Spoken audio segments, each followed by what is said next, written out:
At dito nga tinawag ko si Zai para pumunta sa Lord. Zay. Bakit? Ano meron? Di ka dito sa Lord. Sige, pumunta ako dyan. Ano meron dito? Ipagdadasal kita sa Lord, gusto mo? Anong klaseng dasal naman yun? Ito, oh. Lord, sana hindi na maging babaero si Zay. Sana maging loyal na lang siya sa akin at huwag nang sabihin na magaganda yung ibang babae na nakakasama namin sa laro.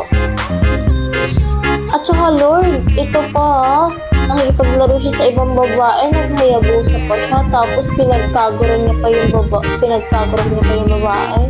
Samantalang ako, last day yung gamit ko, tapos may ginawa pa silang.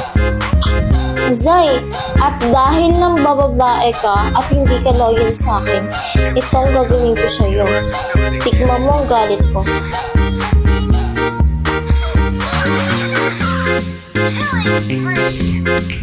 Grabe ka naman sa akin yun lang, parang hindi mo ako boyfriend. Pinapatay mo ako. Cute mo talaga, Zay.